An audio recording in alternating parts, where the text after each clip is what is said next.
qu'Israël mène un massacre, un nettoyage ethnique à Gaza. Et aujourd'hui, il a atteint plus de 18 000 morts et 35 000 blessés pour les estimations les plus faibles, et plus de 25 000 morts et 75 000 blessés pour les plus importantes. Ces chiffres, ils sont terribles, ils font parfois même oublier que derrière, ce sont des milliers de vies qui sont détruites. Mais ils montrent ce qu'on dit depuis le début. Ce qui se passe à Gaza, c'est un génocide. C'est un génocide perpétré avec la plus grande complicité des gouvernements impérialistes, avec les États-Unis en chef de file, mais aussi à leur côté la France, qui a vendu en une décennie des centaines de millions d'euros d'armes à Israël et qui a soutenu le soi-disant droit inconditionnel d'Israël à se défendre. Exactement. Israël est assassin et Macron est complice.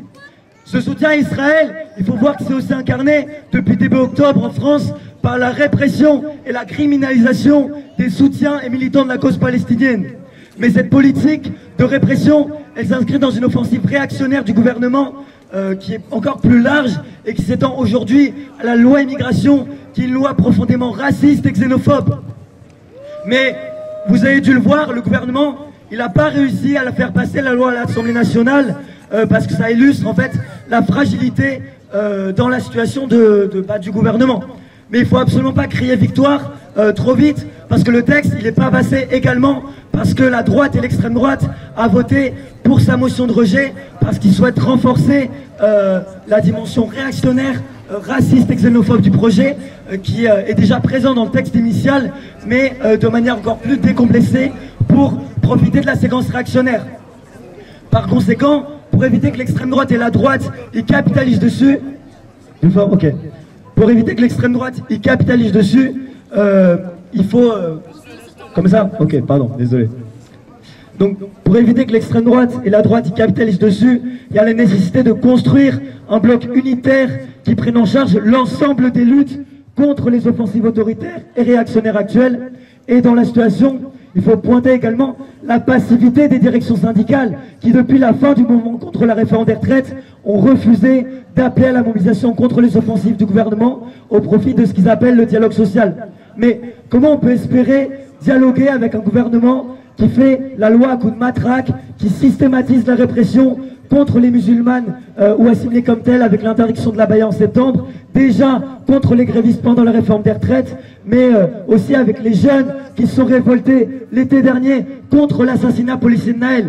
Je veux dire, on ne peut pas attendre quoi que ce soit de ce gouvernement, et en réalité, on doit l'affronter en construisant un front unitaire et large de l'ensemble de notre camp social qui va de la classe ouvrière, des habitants des quartiers populaires, à la jeunesse étudiante, lycéenne aussi dont je fais partie, et qui refuse de laisser l'extrême droite prendre la rue comme elle l'a fait les dernières semaines, qui refuse une loi raciste et xénophobe contre les immigrés comme la loi immigration, qui refuse les offensives islamophobes et de sélection à l'école que vise le gouvernement, et qui refuse qu'on laisse se poursuivre en silence le génocide colonial à Gaza, dont notre propre gouvernement est complice. C'est pas possible. C'est une mobilisation d'ensemble qu'on doit construire d'ores et aujourd'hui, et faut le faire dès à présent. Dans ce sens, on vous invite déjà à venir nombreux mardi prochain à 18 h au Zigzag Café pour une réunion du comité de soutien pour la Palestine, qui est appelé par le comité Action Palestine, par Révolution Permanente, par le Point Levé et aussi par les Alliés de la Paix, parce qu'il y a urgence à étendre le mouvement au-delà des journées de samedi, qui sont évidemment nécessaires, mais qui ne permettent pas à elles seules de construire le rapport de force contre le gouvernement de Macron, qui est complice du génocide. Et pour ça, en fait, il va falloir élargir nos forces, organiser des actions contre les entreprises qui soutiennent l'apartheid en Palestine, comme Carrefour. Il va falloir appeler également le mouvement ouvrier à rejoindre le combat par ces méthodes qui ont montré sa force, par la grève pour la Palestine, contre la loi immigration, contre les offensives antisociales. Et on n'arrêtera jamais de le dire, soutenir la Palestine n'est pas un crime, et exiger la libération de son peuple ne l'est pas davantage. Donc on le répétera haut et fort tant qu'il le faudra. Palestine vivra, Palestine vaincra, Palestine vivra.